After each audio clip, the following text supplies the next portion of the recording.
Right. Hello and welcome to FPL Managers and welcome to the Corner Football Fantasy and the Zonal Weakness powered by Fantasy Football Scout. And we are back for double game week 33. And I know this is a very important week.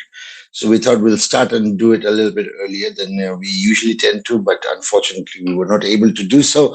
But then still, we are back and, we'll try and get this across to you as soon as possible in order to for you to ensure that you are able to actually go through it and have a look at it and make your decisions ahead of the double gaming. Now, this is one of the biggest double gaming that we're having this season, so it's something that is very crucial. And a lot of managers are planning to apply different chip strategies. Some of them have already played the wildcard last week, but some of them are planning to play the bench boost, but some of them might also play the favorite. Now, we're not here to discuss the chips much, to be honest, but more on the zonal weaknesses, and we'll focus on that. So let's get straight into that. But however, what would be important is that from the zonal point of view, it will help you to actually decide if you still have some transfers left or you still want to do some changes. You can still pick the ones that would be useful. So let's get straight into it. And this is, of course, the zonal weakness brought to you by Fantasy Football Scout. And of course, what we would do is if you haven't followed and liked and subscribed, then there is a good chance that you're missing out on a lot of contents, particularly the zonal weakness. And one of the reports that I've been getting is from the analytics is that there's a lot of people who are actually watching who have not yet subscribed to our channel or have not followed our pages yet. So please do. That would be very useful, and it would really support us to keep the content free as we are doing. And of course, it encourages us as well. Now, as you know, Ghana Football Fantasy is the only page in Bangladesh to be part of a network of the Fantasy Football Scout. And what we get to see is Fantasy Football Scout is currently running a 21-day free trial. And you can dominate, of course, your FPL over the next couple of weeks. Starting from last week, it just started. So something you'd be able to do by just clicking on that start my free trial, and you'd be able to access all the members tool and everything. It's a tool that is kind of trusted by 350,000 managers. So you could be one of them who would now be able to actually look at it and try and see it over the next 21 days and make your own decisions based on the data that's available. And then, yeah, if you think you are interested, then please do get in touch with us and we'll be happy to support you with this. So, yeah, don't miss this opportunity of the 21-day free trial for by Fantasy Football Scout. And I think this is quite an interesting move from them. So, yeah, let's proceed. Right. So first, what we're going to do is we're going to really focus on the teams that are having a double game week. And as you can clearly see in the first slide, is that we are focusing on Manchester City, who's facing Arsenal and Burnley. And obviously, Arsenal being a very defensively solid team, we all know that, so I don't want to need to elaborate. So there's nothing much to really to highlight. But again, if you look at the fixture against Burnley, where Haaland is actually kind of standing out with 27 chances considered down the center, and of course ranked worst. So Haaland could be a very good triple captain shout, those of you who are planning to apply. But Semenyo has also been a very popular pick with 23 chances considered down the left flank by Burnley, and they are ranked second worst. So that's something, again, Semenyo could exploit during this game week. O'Reilly, I know there's a bit of an injury concern, but again, please do look into the press conferences to get more update. But I think O'Reilly should be fine. But that's just my take on the situation. I do not have any further information on it, but at least, if I had O'Reilly, I would definitely play him with 22 chances considered by down the right flank by Burnley, and they're ranked third worst. So basically, all the three zones, they are ranked worst, second worst, and third worst. And this is where all the Manchester City that have been popular, the assets that have been popular, are actually going to occupy that space. O'Reilly was the most transferred player last week.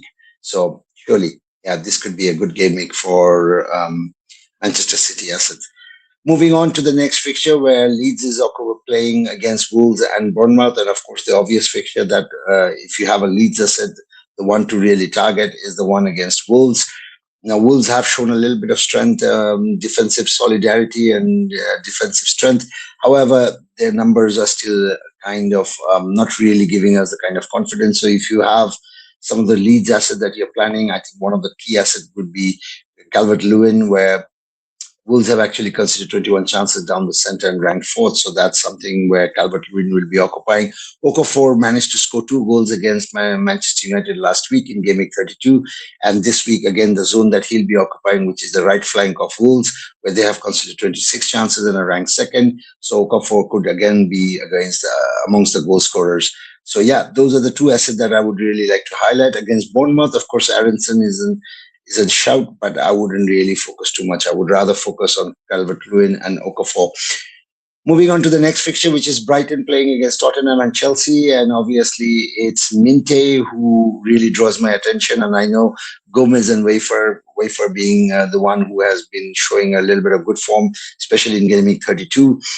Again, will be occupying that space for Tottenham left hand. And this is where Tottenham have actually considered 21 chances and are ranked fifth. Now, Tottenham are without a win since 2020, start of 2026. So something that's a concern. And of course, they are now in the relegation zone. I'm not quite sure whether Wafer and Gomez will really likely to do well, but if there is one particular player that you'd really like to focus on this particular game week, it would be Minte. And of course, there's a lot of managers who are also focusing on Welbeck.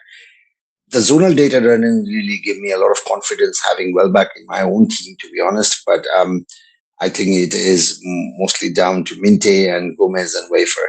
Now, Gomez, I think, has a bit of a yellow card issue, but do check on that and make a decision among yourself. But the one to really focus or to pick would be Minte from my zonal point of view. Moving on to the next slide, which is again the double game week. And as you can see, Bournemouth playing against Newcastle and Leeds.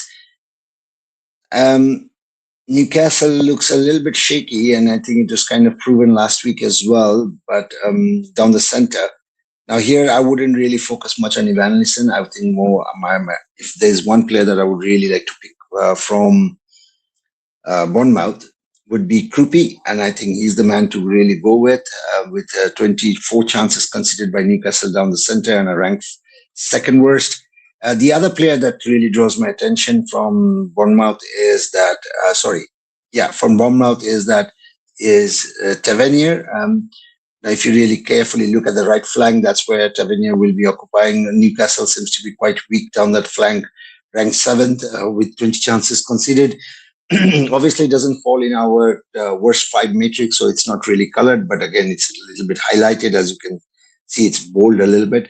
With Leeds, that particular flank doesn't really look very good for Tavernier, but one fixture would be quite good enough. So I would really. There's a lot of attention for Scott, but I'm not really going to touch upon it because I think the left flank of Newcastle and Leeds look quite solid, so I'm really not going to touch upon that. However, the zonal table is right there, and you can obviously decide. Chelsea playing against Manchester United, and of course Brighton. And the only two players that I would really like to focus on is João Pedro and of course Palmer, with Manchester United conceding 16 chances down the center and a ranked 10th. But again, Brighton also by exactly the same number, 16 chances and down ranked 10th. And I think those two players will remain key for Chelsea in their pursuit for European competition. And I think that would be, these two players would be quite interesting. Now, against Manchester United, this would be a tough game. But against Brighton also, it's not going to be an easy game either. However, these are the two assets that we think would be really doing well. I know Estevao and Gusto looks appealing a little bit, particularly from the Brighton's angle, but I'm not really going to touch, but I'll leave it to you to decide. From Burnley's point of view, the only player, and I know Edward is marked, but the only player that we would suggest, and taking into consideration Nottingham Forest and Manchester City zonal, that would be Fleming. 20 chances considered by Nottingham Forest down the center and are ranked 7th. So yeah, that's the only fixture that I'm really looking forward to, particularly if I have Burnley assets. And the only Burnley asset I can really trust is Fleming, and I don't really want to emphasize on the others. But again, it's up to you to decide. But Fleming would be the one if I am to pick any of the Burnley assets. These are the single game week fixtures, and there's a little bit of green here, but I'm not going to touch on everyone. I'm going to touch on some of the selected players from the green. from the Nottingham Forest assets point of view, playing against Burnley, what we really see is Nico Williams playing down the right flank of Burnley. And that's where Burnley seems to be quite weak, 22 chances conceded and are ranked third. But I think the main player would be 𝐙𝐨𝐽𝐷, where Burnley seems to be quite weak with 27 chances down the center. And they are the worst side when it comes to the chances conceded down that particular flank. So, yeah, 𝐙𝐨𝐽𝐷 would be the player that I would like to focus, followed by Nico Williams. Others are not really drawing my attention too much. Chelsea versus Manchester United. Again, Bruno Fernandes. I know a lot of players, despite playing the wildcard, have kept Bruno Fernandes. He was part of the assist.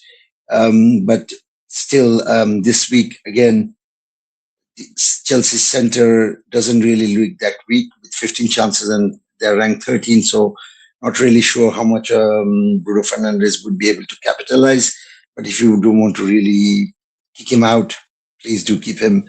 But do keep an expectation that Chelsea is likely to make sure that Bruno Fernandes and Sesko doesn't really get too much of the attacking options. Sorry. Okay, Fulham versus Brentford, and I think the only player, as it's clearly marked down the right flank, where Brentford seems to be quite weak with 21 chances down the right flank with ranked fourth. Iwobi and Oscar Bob are the ones that are really drawing the attention. Jimenez and others, they're 8th and 9th ranked, but really not given the importance of the double game week. I don't think so. There's going to be too much attention down that two flanks for those assets for Fulham. West Ham, on the other hand, and Crystal Palace, and I think if I'm to really look at the Crystal Palace's vulnerability, it's down the left flank, but they have conceded 20 chances and are ranked 7th. Bowen is the only player that seems to be standing out and will be occupying that particular spot. So yeah, if there is one asset that you would like to target from West Ham, despite their single game week in a double game week fixture, Bowen would be the only one that I would go with. From Crystal Palace assets point of view, Mateta and of course Larsson stands out with 21 chances considered by West Ham down the center and are ranked 4th. Besides that, I'm really not really. I know Pino and Mitchell looks really appealing from the zonal point of view, but I think there are more important decisions to make rather than to accommodate Pino and Mitchell into a team because of the zonal weaknesses. I think the focus will definitely be on the double game week, so I'm really not going to touch upon that one yet. But if you are keen on exploring and you want to play a differential game and you want to take some of the assets from Crystal Palace, I think it will be Mateta the only option, followed by Larsson. Liverpool versus Everton. This is the Merseyside derby, of course. Beto is the only option that looks really appealing to me. Again, it's a single game week fixture, 24 chances considered by Liverpool down the center, and the second worst side in terms of the chances considered down the center. Beto is going to occupy that particular spot. The other option that looks a little bit appealing is NDIA. With 21 chances considered by Liverpool down the right flank, and of course they're ranked 4th. From the Bournemouth point of view and Newcastle match, I think the only appealing, and I know Murphy and Miley is kind of highlighted, but I don't think so that would be an important asset from Newcastle point of view. The only asset that really draws my attention is Gordon here with 19 chances considered by Bournemouth and are ranked 8th, so I'm not really going to I don't think so I'll be focusing too much on the Newcastle asset, but however, if you are interested, please feel free. Gordon is the only option that really looks appealing in this particular case. Sunderland versus Aston Villa, I think the only option is Watkins, with Sunderland considering 21 chances down the center and are ranked 4th. I think Watkins is the only option that I would really be tempted if I'm to pick from a single game week fixture. Right. So this is the team of the week for the double game week 33, and all the players that are here are actually playing the double game week and have two fixtures or double fixtures basically. Pedro, Haaland, and of course Calvert-Lewin, as we have discussed already. Tavernier makes it, Cherki makes it as well. Parma we discussed. Semenyo as well, given that their fixture against Burnley. Kadioglu, this is only where I have a little bit of a difference of opinion. I would rather go with UEFA in this case. But Hill is there and Gudmundsson is there, and Darlow is obviously the goalkeeper that we would like to to propose for the double gimmick. Now, this is also a good team if you are planning to play free hit. So if you're in the particular mood to play free hit, please, this particular team could help shape your thinking a little bit. And yeah, feel free to go on with this. Moving on to the goals considered, and we're just going to focus on the worst 5 sides in terms of goals considered. Again, Burnley, there it is, right on top, the worst team in terms of the goals considered with 63 goals considered already. Wolves second worst in terms of the goals considered with 58, followed by West Ham with 57. Tottenham, of course, obviously looking a little bit dark for their team, 51 chance goals considered, and Bournemouth is the 5th worst team in terms of goals considered with 49. Now, I think Wolves and Burnley and West Ham are the ones that people are really planning to target, but also Tottenham is the one that people are also targeting. Yeah. So, yeah, I think that's the worst side, and we'll focus on the best team in terms of the goals conceded. And obviously, it's Arsenal that stands out with only just the best defense so far, and it's rightly so, and they're facing Manchester City. But again, that's going to be an important match given how the league is tied and positioned, and with both sides going head to head, occupying the first and the second position. So a defeat for Arsenal would really mean anything can happen, and it just completely opens up the title race. So yeah, with 24 goals considered, Arsenal still demonstrates to be the strongest side. Here with City, the second strongest in terms of the defense, conceding only 28 goals. So far, Sunderland with 36. Yeah, obviously it's quite good. But again, in terms of the chances considered, Sunderland seems to be very weak. But in terms of the goals considered, I think the conversion rate, the defensive rate is pretty good. And that's where the chances considered and the goals considered really don't tie up. They seem to be third best side in terms of goals considered. So that's something that to keep in mind. Whereas they are one of the worst side in terms of the chances considered. So there is the opponents playing against Sunderland are creating a lot of chances, but are not able to finish, or maybe are not able to score, particularly because of the defensive solidity that Sunderland tends to demonstrate during a match. Crystal Palace and Brighton are the two other teams who rank 4th and the 5th best defense. So obviously, Kadioglu or Wi-Fi, if you have them, this is a good option. But also some of them have gone with Baneke. So yeah, that's something to keep an eye with 36 and 37 goals considered. So I think that's more or less that we have. This is all from us for now, and all the very best. Do let us know in the comments if there's anything that you'd like us to touch upon, but also, yeah, you can share which chip you're playing. But until then, we'll be back for Game Week 34, and all the very best with your chip strategy and with your bench boost. Good luck. Thank you. Bye-bye.